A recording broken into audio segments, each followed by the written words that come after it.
ചിത്രത്തിൻ്റെ തുടക്കത്തിൽ തൻ്റെ പിതാവിൻ്റെ ഉടമസ്ഥതയിലുള്ള ബീച്ച് ഹൗസിലേക്ക് പോകുന്ന റാൻഡലിനെയും അവൻ്റെ കാമുകിയായ എമിലിയെയുമാണ് കാണിക്കുന്നത്. ഇരുവരും ആ ഒരു വീടിൻ്റെ മുകളിലത്തെ നിലയിലുണ്ടായിരുന്ന റൂമിലേക്ക് പോയി. ഈ ഒരു സമയത്ത് റാൻഡൽ തനിക്കിപ്പോൾ മെസ്സേജുകൾ അധികം അയക്കുന്നില്ല എന്നൊക്കെ പറഞ്ഞ് എമിലി പരിഭവം അറിയിച്ചിരുന്നു. അവിടെ വെച്ച് ഇരുവരും ബന്ധപ്പെട്ടു.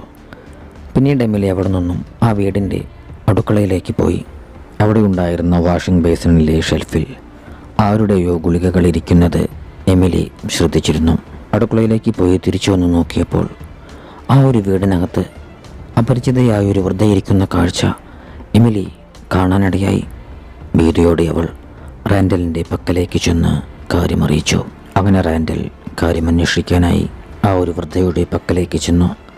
റാൻഡലിനെ കണ്ടപാടെ ആ വൃദ്ധയ്ക്ക് ആളെ മനസ്സിലായി. നീ ആളങ്ങ് വലുതായി പോയല്ലോ.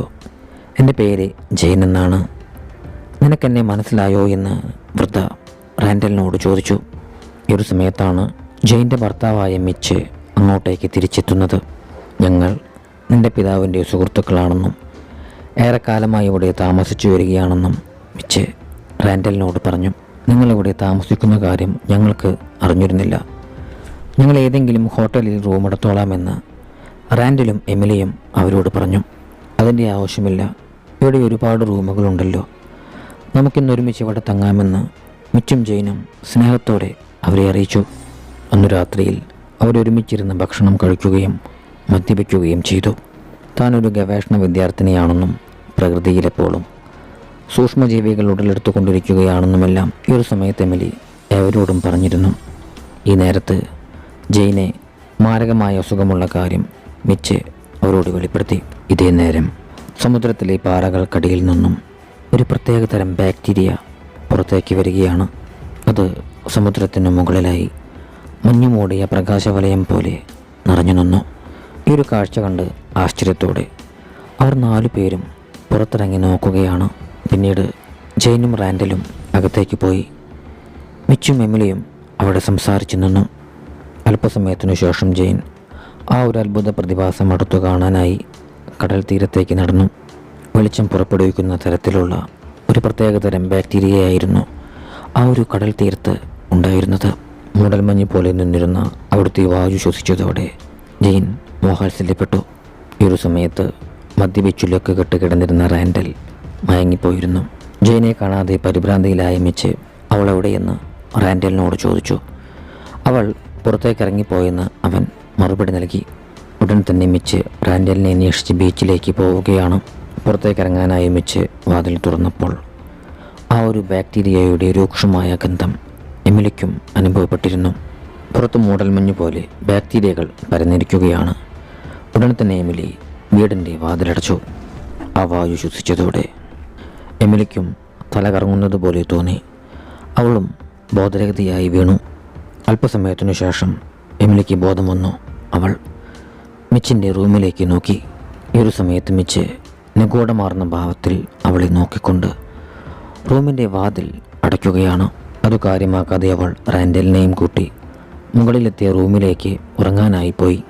പിറ്റേന്ന് രാവിലെ ഉണർന്ന എമിലി ജെയിൻ്റെ പക്കലേക്ക് ചെന്നു.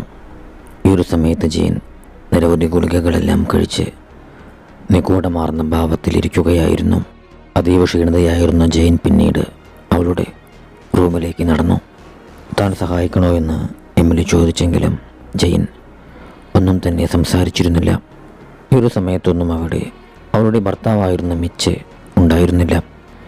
അങ്ങനെ മിച്ചിനെ അന്വേഷിച്ച് റാൻഡലും എമിലിയും ബീച്ചിലേക്ക് ഇറങ്ങി. പുറത്തേക്കിറങ്ങി അവർക്ക് ആശ്ചര്യമായി. കാരണം ബീച്ചിലിപ്പോൾ ആരും തന്നെയില്ല. സ്വസ്ഥമായി അവരിരുവരും അവിടെ വെയിൽ കായാനായിരുന്നു. എന്നാൽ അല്പസമയത്തിനകം തന്നെ റാൻഡലിനെ കലശമായ വയറുവേദന അനുഭവപ്പെടുകയാണ്. ഉടൻ തന്നെ അവൻ ബാത്റൂമിലേക്ക് ഓടി. അവിടെ ഊരി വെച്ചിരുന്ന റാൻഡലിൻ്റെ ഷൂസിനുള്ളിലായിരുന്നു അവൻ കാറിൻ്റെ താക്കോലിട്ടിരുന്നത്. ഈ ഒരു കാര്യം അവരിരുവരും ശ്രദ്ധിച്ചിരുന്നില്ല. അല്പസമയത്തിനു ശേഷം ബീച്ചിലൊറ്റയ്ക്കായി പോയ എമിലിയുടെ പക്കലേക്ക് മിച്ചെത്തുകയാണ്. എൻ്റെ ഭാര്യയ്ക്ക് മാരകമായൊരു അസുഖമുണ്ട്. അവൾക്ക് വേണ്ടിയാണ് ഞാൻ ഈ ഒരു ബീച്ച് ഹൗസിലേക്ക് താമസം മാറിയത്. എന്നും കാണുന്നത് ഒരേ കാഴ്ചകൾ. എനിക്കിപ്പോൾ ജീവിതം മടുത്തെന്ന് നിരാശയോടെ മിച്ച് എമിലിയോട് പറഞ്ഞു. ശേഷം വെച്ച് താൻ നീന്താൻ പോവുകയാണെന്നും പറഞ്ഞുകൊണ്ട് കടലിലേക്കിറങ്ങി. അയാൾ കടലിൻ്റെ ആഴങ്ങളിലേക്ക് നീങ്ങി. സത്യത്തിൽ മിച്ച് ജീവിതം മടുത്ത് ആത്മഹത്യ ചെയ്യുകയായിരുന്നു. ഈ ഒരു കാഴ്ച കണ്ട് ഭയചകിതയായ എമിലി ഉറക്കെ റാൻഡലിനെ വിളിച്ചു. ഈ ഒരു സമയത്ത് റാൻഡൽ വാഷ്റൂമിലായിരുന്നു. കൈ കഴുകുന്ന സമയത്ത് അവൻ വെള്ളത്തിലുണ്ടായിരുന്ന വഴുവഴുപ്പ് ശ്രദ്ധിച്ചിരുന്നു. തലേ ദിവസം രാത്രിയിൽ അന്തരീക്ഷത്തിലുണ്ടായിരുന്ന ബാക്ടീരിയ വെള്ളത്തിൽ കലർന്നത് മൂലമാണ് അപ്രകാരം സംഭവിച്ചിരുന്നത്. തിരികെ എമിലിയുടെ പക്കലേക്ക് പോകുന്ന സമയത്ത് അവൻ ജെയിൻ്റെ റൂമിൽ നിന്നും അവളുടെ ഞെരുക്കം കേട്ടു. അവളെ സഹായിക്കാനായി റാൻഡൽ ജെയിൻ്റെ റൂമിലേക്ക് ചെന്നു. മിച്ചിനെ ഉറക്കെ വിളിച്ചുകൊണ്ട് എമിലി കടൽ തീരത്തുകൂടി നടക്കുകയാണ്. ഈ ഒരു സമയത്ത് അവൾ അറിയാതെ ചത്തു ചീഞ്ഞു കിടന്നിരുന്ന ഒരു ജെല്ലി ഫിഷിൻ്റെ ശരീരത്തിൽ ചവിട്ടാനിടയായി. അതോടെ അവളുടെ കാലിൽ മുറിവുണ്ടാവുകയും ആ മുറിവിലൂടെ വലിയൊരു പുഴു അവളുടെ കാലിനകത്തേക്ക് പ്രവേശിക്കുകയും ചെയ്തു. ഈ ഒരു സമയത്താണ് നിരവധി ജെല്ലി ഫിഷുകൾ അവിടെ ചത്തടിഞ്ഞിട്ടുണ്ട് എന്നുള്ള കാഴ്ച എമിലി ശ്രദ്ധിക്കുന്നത്. റാൻഡലിനെ അവൾ ഉറക്കെ വിളിച്ചിരുന്നെങ്കിലും അവൻ വിളി കേൾക്കുന്നില്ല. ഏന്തി വലിഞ്ഞുകൊണ്ടവൾ ഒരു വിധത്തിൽ വീടിനകത്തേക്ക് പ്രവേശിച്ചു. ശേഷം അവൾ സ്പിരിറ്റ് ഉപയോഗിച്ച് കാല് കഴുകുകയും ആ പുഴുവിനെ പുറത്തെടുക്കുകയും ചെയ്തു. മുറിവ് വെച്ച് കെട്ടിയതിനു ശേഷം അവൾ റാൻഡലിൻ്റെ പക്കലേക്ക് ചെന്നു. ഈ ഒരു സമയത്ത് റാൻഡൽ അതീവ ക്ഷീണിതനായി കിടക്കുകയായിരുന്നു. ജെയിൻ തന്നെ ക്രൂരമായി മർദ്ദിച്ചെന്നും അവൾക്കെന്തോ പറ്റിയിട്ടുണ്ടെന്നും റാൻഡൽ എമിലിയോട് പറഞ്ഞു. പൊടുന്നനെ ജെയിൻ ഒരു സോംബിയെപ്പോലെ അവരെ ആക്രമിക്കാനായി നിരങ്ങി വരികയാണ്. തലേ ദിവസം കണ്ടിരുന്ന ആ ഒരു ബാക്ടീരിയ മൂലമുണ്ടായ ഇൻഫെക്ഷനായിരുന്നു ജെയിനെ ഈ ഒരു അവസ്ഥയിലേക്ക് മാറ്റിയിരുന്നത്. ഭീതിയോടെ എമിലി റാൻഡലിനെയും താങ്ങി ഒരു വിധത്തിൽ വീടിന് പുറത്തു കടന്നു. അവിടെ കിടന്നിരുന്ന കേബിൾ ഉപയോഗിച്ച് അവൾ ആ വീടിൻ്റെ വാതിൽ ലോക്ക് ചെയ്തു. കാറിൻ്റെ താക്കോൽ എവിടെയാണ് വെച്ചിരുന്നതെന്ന് ഈ ഒരു സമയത്ത് രണ്ടു പേർക്കും ഓർമ്മയുണ്ടായിരുന്നില്ല. പൊടുന്നനെ ജെയിൻ വാതിലിൻ്റെ ചില്ലുപാടി തകർത്ത് പുറത്തേക്ക് കടന്നതോടെ ഇരുവരും അവിടെ നിന്നും നടന്നു നീങ്ങി. അടുത്തുണ്ടായിരുന്നൊരു വീട്ടിലേക്ക് പോയി സഹായം അഭ്യർത്ഥിച്ചെങ്കിലും അവിടെയെങ്ങും ആരെയും കാണുന്നില്ല. ഈ ഒരു സമയത്ത് ജെയിനു സമാനമായ ചേഷ്ടകൾ കാണിച്ചുകൊണ്ട് മറ്റൊരു മനുഷ്യനും അവരെ ആക്രമിക്കാനായി നിരങ്ങി നീങ്ങി വരികയാണ്. നേരം ഇരുട്ടുകയാണ്. രക്ഷപ്പെടാനായി അവരിരുവരും മുന്നോട്ടേക്ക് നീങ്ങിക്കൊണ്ടിരുന്നു.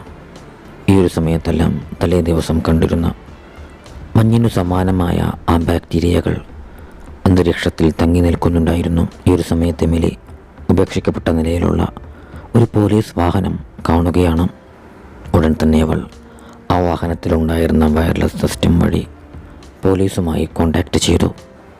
ബാക്ടീരിയകൾ അടങ്ങിയിട്ടുള്ള ആ വായു ശ്വസിക്കരുതെന്നും അത് മരണത്തിന് കാരണമാകുമെന്നും എത്രയും വേഗം വീട്ടിലേക്ക് കയറി കഥ കടച്ചിരിക്കാനുമായിരുന്നു പോലീസിൻ്റെ നിർദ്ദേശം.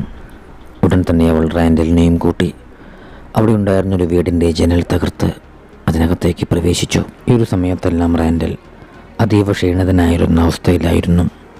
പിന്നീട് അവൾ അവിടുത്തെ ടാപ്പ് തുറന്നു നോക്കി. അവിടുത്തെ ടാപ്പിലെ വെള്ളത്തിലും ബാക്ടീരിയയുടെ സാന്നിധ്യമുണ്ടായിരുന്നു. അങ്ങനെ അവൾ എന്താണ് സംഭവിക്കുന്നതെന്നറിയാനായി ആ വീട്ടിലുണ്ടായിരുന്ന ടിവിയും റേഡിയോയുമെല്ലാം ഓണാക്കി നോക്കി. കടലിനിടയിലെ പാറക്കെട്ടിനകത്തുണ്ടായിരുന്ന രോഗം പരത്തുന്ന ബാക്ടീരിയകൾ പുറത്തു കടന്നിട്ടുണ്ട്. അത് മനുഷ്യവംശത്തിനു തന്നെ ഭീഷണിയാണ്. ആ വായു ശ്വസിക്കരുതെന്നും ശ്വസിച്ചാൽ അത് മരണത്തിനിടയാക്കുമെന്നും വാർത്തയിൽ പറഞ്ഞിരുന്നു. പിന്നീട് എമിലി ആ വീടിൻ്റെ ബേസ്മെൻറ്റിൽ പരിശോധന നടത്തുകയും അവൾക്കവിടെ 2 ഓക്സിജൻ സിലിണ്ടറുകൾ കണ്ടെത്താൻ സാധിക്കുകയും ചെയ്തു. അതുമായി അവൾ അവിടെ നിന്നും തിരികെ റാൻഡലിൻ്റെ പക്കലേക്ക് ചെല്ലുകയാണ്. നിർഭാഗ്യവശാൽ ഈ ഒരു സമയത്തിനുള്ളിൽ തന്നെ റാൻഡലിനും ഇൻഫെക്ഷൻ ഏറ്റുകഴിഞ്ഞിരുന്നു. അങ്ങനെ അവൻ വഴുവഴുപ്പുള്ള ദ്രാവകം ഛർദ്ദിക്കാൻ തുടങ്ങി. അല്പസമയത്തിനകം തന്നെ രോഗബാധിതനായി കഴിഞ്ഞിരുന്ന അവൻ്റെ കണ്ണുകൾ ജെയിൻ്റേതിനു സമാനമായി മാറി. ബേസ്മെൻറ്റിൽ നിന്നും തിരികെ വരുന്ന സമയത്ത് എമിലി നിഗൂഢമാർന്ന ഒരു ശബ്ദം കേൾക്കാനിടയായി. മെല്ലെ മെല്ലെ അവൾ ശബ്ദം കേട്ട ഭാഗത്തേക്ക് ചെന്നു. രോഗബാധിതനായി രൂപാന്തരം പ്രാപിച്ച മനുഷ്യൻ ആ വീട്ടിൽ മരിച്ചു കിടന്നിരുന്ന യുവാവിൻ്റെ ശരീരം ഭക്ഷിക്കുന്ന ഭീതിജനകമായ കാഴ്ചയാണ് അവൾക്ക് കാണാനായി സാധിച്ചിരുന്നത്. ഭയന്നുറച്ചവൾ ബേസ്മെൻറ്റിൻ്റെയും ഡോർ അടച്ചുകൊണ്ട് അവിടെ നിന്നും റാൻഡലിൻ്റെ പക്കലേക്ക് ചെന്നു. എന്നാൽ ഈ ഒരു സമയത്ത് രോഗബാധിതനായി മാറിക്കഴിഞ്ഞിരുന്ന റാൻഡൽ അവളെ ആക്രമിക്കാനായി എത്തുകയാണ്. അതോടെ എമിലിക്ക് റാൻഡലിനെ കൊലപ്പെടുത്തേണ്ടി വന്നു. ഭാഗ്യവശാൽ ഈ ഒരു സമയത്ത് അവൾക്ക് അവിടെ നിന്നും ആ വീടിൻ്റെ പുറത്ത് കിടന്നിരുന്ന കാറിൻ്റെ താക്കോൽ കണ്ടുകിട്ടി. അങ്ങനെ അവൾ ഓക്സിജൻ സിലിണ്ടറും താങ്ങി പിടിച്ചുകൊണ്ട് കാറിലേക്ക് കയറി അവിടെ നിന്നും രക്ഷപ്പെടാനായി ശ്രമിക്കുകയാണ്. മൂടൽമഞ്ഞ് പോലെയുള്ള ആ ബാക്ടീരിയ കാരണം അവൾക്ക് മുൻപോട്ടുള്ള വഴി വ്യക്തമായി കാണാനായി സാധിച്ചിരുന്നില്ല. അതിനാൽ തന്നെ ദിശ മാറി അവൾ ഓടിച്ചിരുന്ന വാഹനം ഒരു മരത്തിലേക്ക് ഇടിച്ചു കയറുകയാണ്. അതോടെ രക്ഷപ്പെടാനായി എമിലി വാഹനത്തിൽ നിന്നും പുറത്തേക്കിറങ്ങി നിരങ്ങി നീങ്ങിക്കൊണ്ടിരിക്കുകയാണ്. മുന്നോട്ടേക്ക് നിരങ്ങി നീങ്ങി അവൾ അവിടെയുണ്ടായിരുന്ന വെള്ളക്കെട്ടിലേക്ക് വീഴാനിടയായി. ഈ ഒരു സമയത്ത് ബാക്ടീരിയ അടങ്ങിയ വായു ശ്വസിച്ച് അവളുടെ ബോധം മറയുകയാണ്. പിറ്റേന്ന് രാവിലെ ആയപ്പോഴേക്കും സ്ഥിതിഗതികൾ ശാന്തമായി. ഈ ഒരു സമയത്ത് ബീച്ചിൽ കിടന്നിരുന്ന എമിലിക്ക് ബോധം വന്നു. ഈ നേരത്ത് എമിലിയുടെ കണ്ണിൻ്റെ നിറം മാറി തുടങ്ങിയിരുന്നു. തനിക്കൊന്നും സംഭവിച്ചിട്ടുണ്ടാവില്ല എന്നാവർത്തിച്ച് പറഞ്ഞുകൊണ്ട് എമിലി കണ്ണുകൾ തുറക്കാനൊരുങ്ങി. നിർഭാഗ്യവശാൽ ഈ ഒരു സമയത്ത് ശക്തമായ തിരമാലയിൽപ്പെട്ട് എമിലി കടലിലേക്ക് വലിച്ചിഴക്കപ്പെടുകയാണ്. ഈ ഒരു രംഗത്തോടു കൂടി ചിത്രം അവസാനിക്കുന്നു.